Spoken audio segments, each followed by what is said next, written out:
முதல் படம். தாஃபியா. ஸோ இவங்களுக்கும் இது ஃபஸ்ட்டு படம். என்னோட தங்கச்சியாக பண்ணியிருக்காங்க.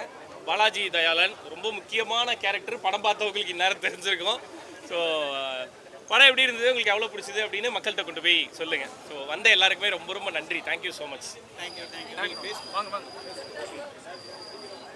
வந்திருக்கிற ப்ரெஸ் அண்ட் மீடியா பீப்பிள் எல்லாருக்கும் ரொம்ப நன்றி. உங்களோட சப்போர்ட் வேணும். நீங்கள் படத்தை மக்கள்கிட்ட எடுத்து போய் சேர்க்கணும். நான் வந்து இதான் என்னோட ஃபஸ்ட்டு படம். ஸோ உங்களோட ஆதரவு எனக்கு வேணும்.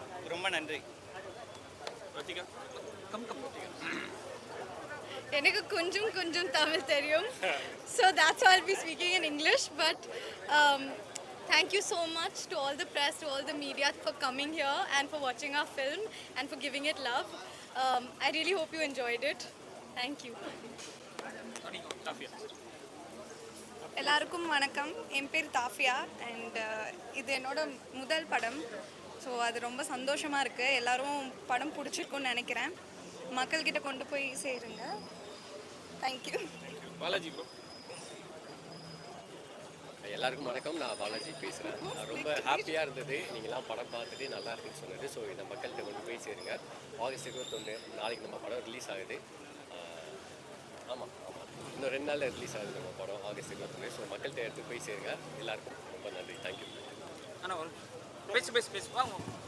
வந்திருக்கிற ப்ரெஸ் அண்ட் மீடியாவுக்கு ரொம்ப தேங்க்ஸ். நீங்கள் எவ்வளோ சந்தோஷப்பட்டு இந்த படத்தை பார்த்தீங்களோ அதே சந்தோஷத்தோட மக்கள்கிட்ட போய் இதை எல்லாத்தையும் எடுத்து போய் சேர்த்துருங்க. Thank you so much.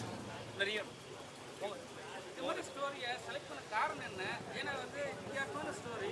ஆனால் வந்து முன்னாடி ஒரு 2 வாரத்துக்கு ஒரு படம் வந்தது. மேட்ச் மாதிரி இருக்கிற மாதிரி கேள்விப்பட்டாங்க. படம் பார்க்கும்போது தெரியல. நன்றி. கதை ரொம்ப என்டர்டெய்னிங்காக இருந்தது. கேட்கும்போதே சிரித்து கேட்க முடிஞ்சுது. அது அப்படியே தேட்டரில் பார்க்கணுன்னு ஆசையாக இருந்தது. ஸோ வர எல்லாருமே ஜாலியாக என்ஜாய் பண்ணி பார்க்குற மாதிரியான படம். ஸோ அதனால் இதை பண்ணலாம் அப்படின்னு எனக்கு தோணுச்சு. ஐ மீன் இப்போ 2 நாளைக்கு முன்னாடி தான் சென்சார் வந்திருக்கு. ஐ மீன் நேற்று நைட்டு தான் கைக்கு வந்தது. ஸோ அதனால் எவ்வளோ சீக்கிரம் மக்கள்கிட்ட இதை பற்றி பேச முடியுமோ, மக்கள்கிட்ட படம் எப்படி இருக்குன்னு கொண்டு போய் சேர்க்க முடியுமோ அதை சேர்த்துருங்க அப்படின்னு நான் கேட்குறேன். அண்ட் டிஃப்ரெண்ட்டான கதை பண்ணணுன்றது ஆசை தான். அது கேட்கும்போது அது என்டர்டெய்னிங்காக இருக்குது. அதை மக்கள்கிட்ட கொண்டு போகணுன்ற ஆசையில் பண்ணது தான். ஆமாம், இயக்குனரும் சரி எல்லாருமே அவரோட விஜய் சாரோட ஃபேன்ஸ். ஸோ அவரோட முகம் வந்து இந்த படத்தில் எங்கேயாவது வேணும் அப்படின்னு டேரக்டர் யோசிச்சாரு. ஸோ அதனால் அவர் வச்சது தான். ஓகே அப்படிங்களா?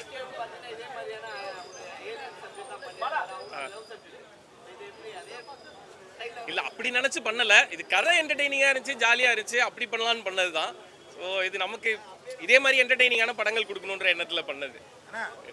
புரட்சியாளர்னு நீங்களே சொல்லிக்கிறீங்க. இது வந்து இது புரட்சியாளர்னு நீங்கள் வந்து வேணும்னு வச்சிங்களா, இல்லை நீங்கள் ஏலியனை லவ் பண்ணுறதுனால உங்களே புரட்சியாளர்னு சொல்லி? இல்லை, இந்த கதையில் அவனை புரட்சியாளர்னு சொல்கிறதுக்கு அதுதான் மெயின் காரணம். முன்னாடியே அதாவது சில விஷயங்களில் வந்து இன்னும் கொஞ்சம் நான் அட்வான்ஸ்டாக யோசிப்பேன், புரட்சிகரமாக பண்ணுவேன் அப்படின்னு நினைக்கிற மாதிரியான ஒரு கேரக்டர். பட் ஆனால் அப்படி கிடையாது. ஸோ இதில் வந்து அந்த ஏலியனோட அந்த லவ் அப்படின்னும் போது அது புரட்சிகரமான ஒரு செயல் நான் பண்ணிகிட்டு இருக்கேன் அப்படின்னு அவனே தன்னை சொல்லிப்பான். ஸோ அது அந்த கதாபாத்திரத்துக்காக சொன்னது தான்.